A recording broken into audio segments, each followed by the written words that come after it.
Hello again, it's Liz Thompson from Sew with Liz, and today I'm going to give you the beginning of some ideas. I'll do a series of videos, short videos, on what you can do with things in your stash.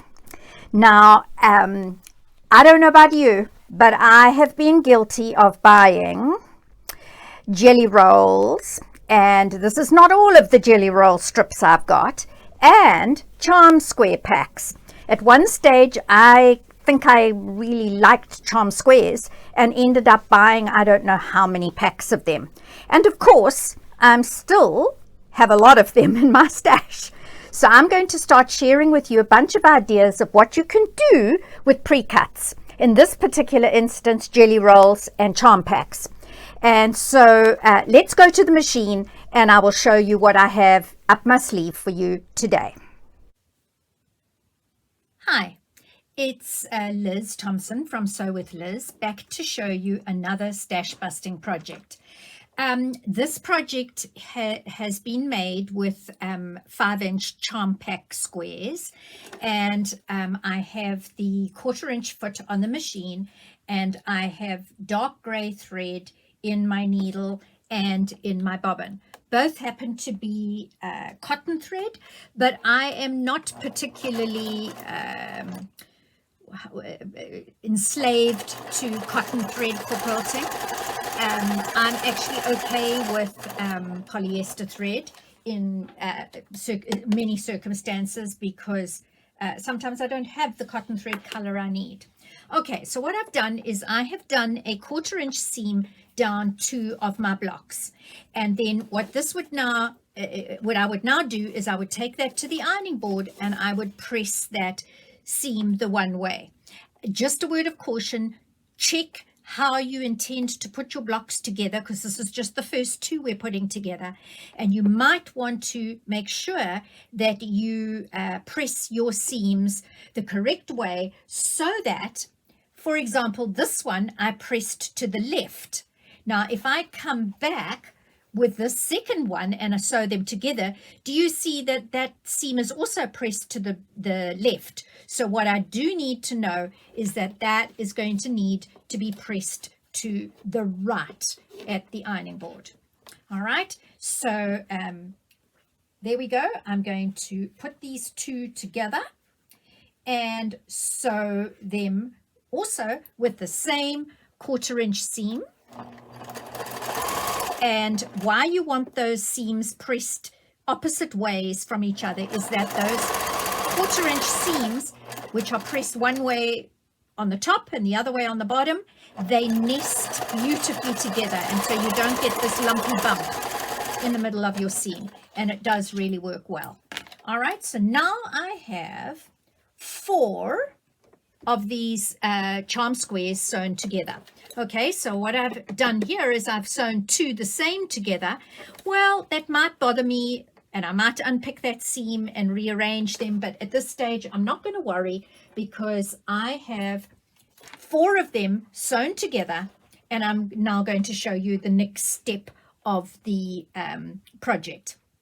So in this instance, I have got fabric on the back, and that fabric was from a layer cake where you get 10-inch squares of fabric. And then I cut a square of batting, more or less to match that, and then I had my 4 squares sewn together, which of course is that block. So now I actually have 3 sets of 4 together. So if I didn't want to keep the project to this 10-inch square, I could continue sewing these 4 squares blocks together. And more or less they measure just under a layer cake block. All right, so I would certainly be trimming this. Now, before I continue and show you the next step, I do need to get a suitable color thread for this, and I'm just trying to find where I put it. Okay, got it. Okay, this is a blue thread. So I'm going to be doing some decorative stitching on the top. So I want to take my Aurifil cotton thread out, and I'm going to put a thread on the machine that is a, can't remember if it's a polyester or a rayon embroidery thread. It's one of the two. It's quite shiny and it's just perfect for decorative stitching. But the next thing after I've threaded my needle that I am definitely going to need to do is I am going to need to take my foot off the machine, because that is a single hole 1/4 inch foot, which is going to cause me grief if I leave it on the machine and then do a decorative stitch that is not a straight stitch. So I'm going to pick something fairly simple.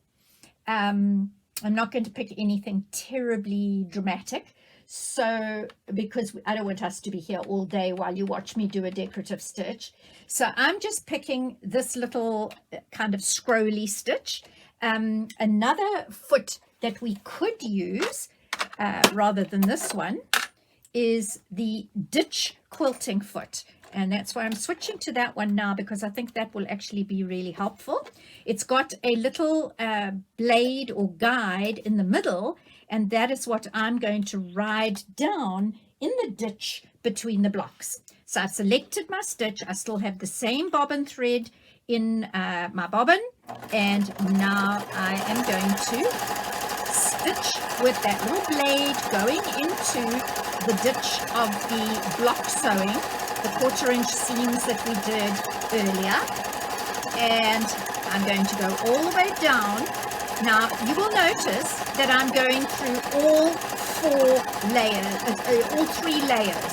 The top layer with my 4 blocks, the batting in the middle, and the backing fabric, which was my layer cake, my piece of layer cake. That which is, if you're not familiar with the term layer cake, it is a pre-cut that comes in a sort of wad of 10-inch blocks, usually all from the same line of fabric that a fabric manufacturer is selling.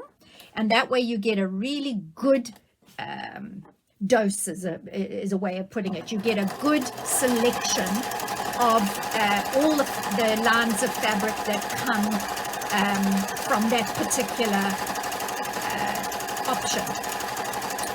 So here we go. I'm going down the other seam between my blocks. Doesn't take very long. If I was to do a more complicated decorative stitch, sure, it would take a bit longer. But I'm just doing it here real quick so that you can see how we do it. Okay. So we've got to the other end of that line, and there we have our decorative stitching down the 2 center lines. So in effect, I have now quilted my block. But you know what? I'm actually going to do a little bit more quilting, possibly just because I can, and possibly just because I want to. So I'm going to put the other foot on because I no longer need that little blade. Now I am going to do some diagonal quilting across my blocks. I could mark that in with a white or yellow marker, but I'm not going to do that. First of all, I do need to go back to my straight stitch, and I'm also going to change the length of the straight stitch to 3.0. Normal straight stitches are somewhere between 2 and 2.5, and I want my stitch length to be just a little longer for the quilting. So there is the middle of my foot, and I'm going to aim for right in the middle of the block. Okay, so here we go. We are going to start stitching, and I'm going to aim for the middle of the block. I have not marked the blocks at all, and then I'm going to continue on to the other corner. Okay, then take it out and trim my threads, and then I am going to do it from the other corner. And I went and unthreaded my thread again. Fortunately, I have a super easy needle threader, so it doesn't take long to rethread my needle. Okay, now here we go again with the other diagonal, straight down the middle of my 4 blocks in the diagonal direction. Right, there we go. I have now done both of my diagonals. I could do more. I could do a diagonal there and a diagonal there, but I'm going to leave it as it is. So what we now need to do is I need to push my machine away, and I pushed some thread off the table, but that's okay. And now what I am going to do is I am going to trim my block. So I just want to make sure that you can see what I'm doing. And here we go. Flip my ruler over, and I am going to trim my block down the side. All these little bits, of course, go in that big paper bag underneath my desk, which fills up pillows for the homeless. And so I don't waste all these little bits and pieces that I trim off. They don't go into the landfill. And you can see I'm shaving off possibly ½ an inch, maybe not quite ½ an inch, and I'm squaring up the block. Now, there's all sorts of things that we could do with this block. Okay, I could edge it now and make a mug rug. I could have continued on and had a larger piece of batting and backing, and this could have been a table runner, it could have been placemats, you name it. It could have even been a knee rug, but I chose to just do the 4 blocks, and I'm going to show you some other projects that you could possibly make. Instead of doing 4, you could do 6 of these blocks. All right, there's 6 fruit blocks, and they don't have a backing yet. I just did it on the batting, and I sewed all 6 blocks together, and then I stitched through the top of my blocks exactly the same as what we did on this blue one with my ditch quilting foot, and I did the chicken scratch decorative stitch. And the reason I did that without the backing was because I didn't want to see all the stitching on the back of my placemat. Now what I will do is I will get a piece of fabric and lay it right sides together with this, and I will stitch all the way around, leaving a small opening, and then I will turn it out to the right side and then do a top stitching all the way around the edge. And that way I don't need a binding for this project. And then what I will do is just simply use steamer seam 2, or I'll slip stitch close that opening. Sometimes the top stitching is enough to catch that opening and seal it closed. So instead of 4 blocks, I could have done 6. Then I could have gone and done more blocks. So here is one. It's quite possible you're not going to see the entire project. This one is 12 charm square blocks. Actually, these were not charm squares. This was my yardage of fabric, and I cut them into charm square size. And then it has a lovely border around the edge. I believe the border was probably a 3.5 inch border. And this is exactly the method that I just spoke to you about on the fruit project. Is I had a piece of backing, and it wasn't quite big enough, so I added a little border around the edge of the backing, and that was laid on top of my project once I had done all my decorative stitching between my around the edge against my borders and between my blocks. And just so that you can see the stitching a little closer, I did one of my favorite stitches. I call it the ladder stitch, and I used a variegated thread which sort of picked up quite a number of the different colors of the fruit, and then around the edge against the border I did a decorative satin stitch. So once that was all done, then I laid my backing fabric on top of this, right sides together, stitched all the way around the edge. And then, of course, you can see the top stitching that I did with a yellow thread all the way around the edge, probably, oh, not quite half an inch, maybe 3/8 of an inch. I probably used the edge of the foot against the edge of the fabric, or moved my needle position to get it where I wanted it. All right, so that is just a little table topper, great for a kitchen table. And then I have another one, which actually was for my kitchen table. I had a glass kitchen table, and it was square. And so I carried on and did this one exactly the same as the one that I have just shown you.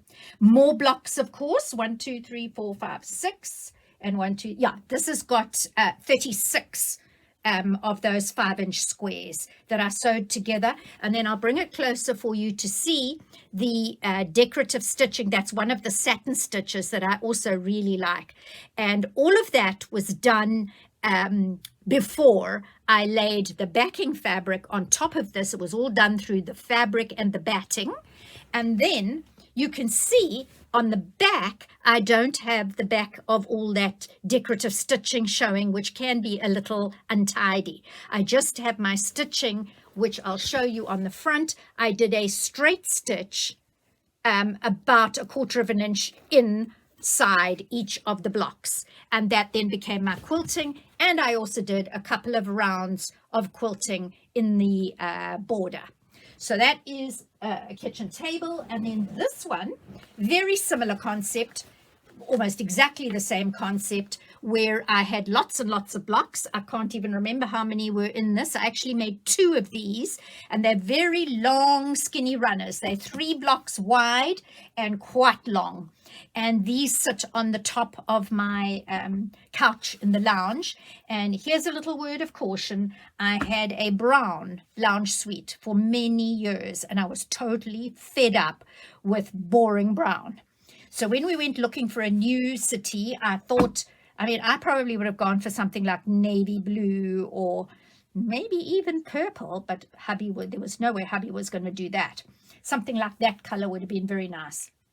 And so we settled on a charcoal gray, and it is also very bland and boring. So this was my attempt to perk up my lounge and brighten it a little. So these actually sit across the top of the settee, kind of where your head is. So that is my settee or Chesterfield runner. Okay, so let's get this out of the way. And now I have to bring my machine back into the picture so that you can see what I'm doing. And I'm going to show you another thing that you can do with your blocks. I'm going to show you how you can make it into a very quick and easy little zipper pouch. All right, so let's just check my machine is right. My machine's on now. Okay, so I think I am going to switch from this decorative thread back to the thread I had, which of course fell on the floor.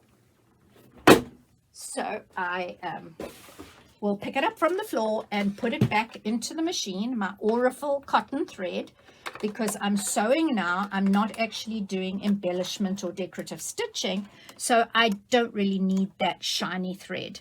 And just in case it's rayon, because I can't remember whether it was polyester or rayon, I would prefer to use a cotton or a polyester sewing thread for the steps that I'm going to go through now. Okay, so here we go. We have got our block. It's beam quilted, and we are now going to sew a zipper onto this block. And I think that I'm going to get a different foot.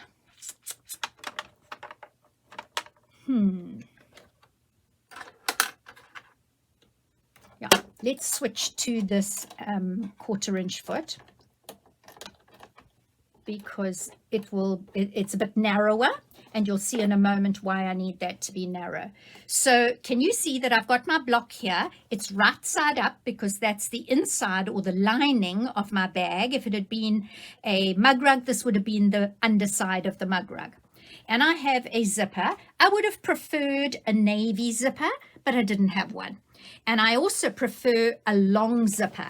I like my zipper actually to be longer than the piece of project, or the project that I'm putting it into. And so I did have black. I tried a couple of other blue zippers that I had, but they were definitely not the right color. They would have kind of stood out way too much, and I thought the black in the end was actually better. It won't stand out as much. So here we go. I'm getting my 1/4 inch foot positioned, and I have got my stitching back to a regular 2.5 stitch length, and I'm going to ride the left hand side of my foot up against the teeth. Now you don't see the teeth as well as you would see it on the other side of the zipper, but I think you get the idea. You're going to try and get as close to the teeth as you can with the left hand side, and every now and again I stop, and I'm going to put the needle up down function on, so that when I stop to adjust things, the needle stops down in the fabric, and that makes life a whole lot easier. All right, so now I'm going to take it out of the machine, and I am going to turn it over, and I'm going to top stitch. You know what? I'm not happy with that. That is not what I want. So I'm going to look for another foot, and I'm quickly going to, oh, my feet are in another little box. Let me just quickly get those. This foot will be just perfect. Okay, it's actually the regular sewing foot. And by the way, if you have a walking foot or a built-in walking foot, I would use it for projects like this, because you've got many layers here that you're feeding. This machine has a built-in walking foot, which I don't know if you can see it, but there I have it at the back, and I've just clicked it onto the foot. Now what I'm going to do is, because it's not my 1/4 inch foot, I can move my needle position. So I'm going to move my needle position over to the far left, and I'm going to stitch this again, and let's just see. There we go. Why is it not going? Oh, my stitch length is way too small. Let me just put that back up to 2.5. I must have bumped the stitch length dial. And so here I am doing exactly the same as what I did a moment ago, but I'm actually giving myself a much healthier seam than this itsy bitsy tiny one, which I think is smaller than 1/8 of an inch, which really wouldn't have done. So I think you can see that clearly there. I want this seam rather than that very narrow one. And now what we're going to do is we're going to turn this over, and we are going to top stitch the zipper in place. Now I want you to notice that on the back, the fabric, the seam allowance, is pointing towards the zipper. It's not tucked under towards the back of the bag. And this time again, I'm going to ride the zipper, the foot, the right hand side of the footer, I'm going to ride it along the zipper. And this time again, I need to move my needle position. And so let me just go and move my needle position over to, yep, about there. I want to be stitching just onto my fabric to catch the fabric and top stitch the layers down onto the zipper. So away we go. And again, I'm riding the foot against the edge of the zipper. And I'm going to make sure that everything is turned over on the back the way I want it, because that will give you a nice flat edge.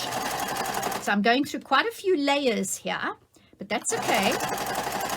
I'm stitching it all down and actually ending off the raw edge of my bag inside as well by doing this top stitching. And trim those off. And there we have it. It's been stitched down, and we just have a teeny little bit of batting peeping out, which we could go back and cut off. So that's the one side of the zipper. All right, so let me just trim these threads here to get them out of the way. And now what we're going to do is we're going to sew the other side of the zipper. So I'm going to bring my bag right sides together because the wrong side of the zipper needs to be showing up, and that's what we're going to stitch on. So once again, here we go. I'm going to pop my foot onto the machine, and this time I want to move that needle position over to the left, right over to the left, because I want to be as close to the teeth of the zipper as I can. That way it shows just a little bit of zipper tape and not a whole lot of zipper tape. And so here we go, all the way along to the other end of the bag, and then we take it out and trim the threads. And now you can see that I need to do the top stitching on that one as well, which is really a bit of a trick. How on earth am I going to do that unless I open up the zipper? So I'm opening up the zipper, and wow, look at that. Because I used a zipper that was longer than my project, it's made it very much easier for me to open it out flat, remembering to move my needle position back to where I want it for the top stitching, and then moving my sewing with my foot against the teeth of the zipper, doing my top stitching all the way along to make my zipper and my bag nice and flat and even. All right, so there we go. I'm going to trim the threads again because I really don't like getting caught up in my threads. And there's quite a few here. Let's pop them over there behind the machine. And now we have a bag that just needs its side seams to be sewed. So I'm going to pull the zipper in about halfway. And there is my zipper, which is hanging over the edge because we used one that was too long for the bag, but that's okay. And now I'm going to come here and I'm actually going to stitch right to the end and stitch through those teeth. And I've mentioned this before in other videos, that it's really quite important to use for these kinds of projects. It's important to use a nylon zipper, because if you use a zipper with metal teeth, you can imagine you run quite the risk of breaking your needle. Now I'm just going to have a look and see if we've got the utility stitch that I want. Yes, we do. It is stitch number 25 on my machine. It may be something entirely different on yours. What it is 2 lines of straight stitching with a zigzag between the two. And that does a really nice overcasting stitch along the edge of your bag. So in effect, what I'm doing is I'm sewing the side seam and neatening my seam at the same time in one pass. So here I am, nearly up to the top where the zipper is. So I am going to just go a little bit slower through the nylon teeth. And I want to make sure I got right to the edge. And I'm going to raise my needle, and I am going to come back just for good measure to do a couple more stitches right at the top where it's going to get a little bit of wear and tear. Okay, and I'm going to cut my threads again, and now my zipper can simply be cut off. All right, I don't need that little piece of zipper. And let me just check at the bottom, that all looks good.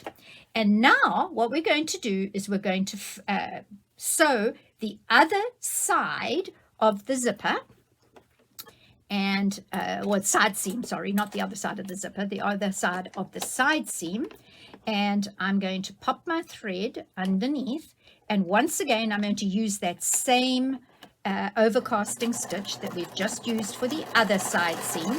And I'm coming over. How I'm stitching it is I'm a little bit in from the edge of the fabric, and then I'm going as close to the edge of the fabric as I can, and that way as much of it as possible gets neatened or finished off. Okay, so here we go again, down the rest of the seam. I think I forgot to mention, but you must have your zipper open at least halfway, because if you have your zipper closed, ooh, you're going to be in trouble when you come to want to open your zipper. That's going to be quite an exercise in frustration. So once again, like the other side, I'm just going to go back a little bit and come forward again to finish off. Now, there is another method of doing my zippers that I actually much prefer, and that is where you sew a little tab of material onto the ends of your zippers, and that makes this little end bit much neater, the two end bits. But in the interests of speed, and as it wasn't really the topic of today's video, I have not done that. Now, if you have any of these little fuzzies along the edge, you certainly can just trim them off and make sure that you've got all your threads cut. And there we have our little zipper bag that we made from scrap fabric, our charm squares that we maybe had too many of. And as you can see, all I'm doing now is I am turning my bag out to the right side, and I have a bag that looks just perfect. Let me see if I can find. No, I don't see my chopsticks, so I'm just going to use the back of a pen to push this and check that my corners are turned out. Don't ever use your scissors to poke the corners out. Ask me how I know that, because you will go through the corner and then you will have a hang of a job unpicking to fix your problem. So there you are. This was another stash busting project from Sew with Liz, where we just took random fabrics. I chose to do them all blue because that's what I had in that charm pack. However, you could make it completely scrappy. You could have done 4 completely different squares, and you could have had a really bright zipper. What you can do now is tie a little bow or a zipper pull onto that zipper, and there is a perfect pencil case or sewing bits and bobs baggie that you could use for back to school or back to sewing. So there you are. I hope you enjoyed that. And before I leave you, I'll just mention once again that I have a website called sewwithliz.com, and I have a number of items on there for sale. One of them is other classes, sort of longer, more involved classes. There are more coming after I return from my trip to England to visit my grandson. But in the meanwhile, there is one there on how to make a humbug bag. And it is a pre-recorded video, and you can purchase the class and watch it as many times as you like. And you will get a link to the video once you have registered for the class. And I also have a blog. So if you prefer sometimes written instructions with pictures or hints and tips written rather than in a video, you're very welcome to go to my blog, and that is sewandquiltwithlizthompson.wordpress.com. All of these links will be below this video that I have just shown you how to make this little baggie. And last of all, I also have a Facebook group that is called Sew with Liz Thompson, and that is an open Facebook group, and I'd love you to join. You don't have to answer questions to join, just roll up and join us. And we have support, we have answering of questions, we have show and tell, lots goes on there. So you're very, very welcome to join that group. And so thank you so much once again for watching, and see you again soon.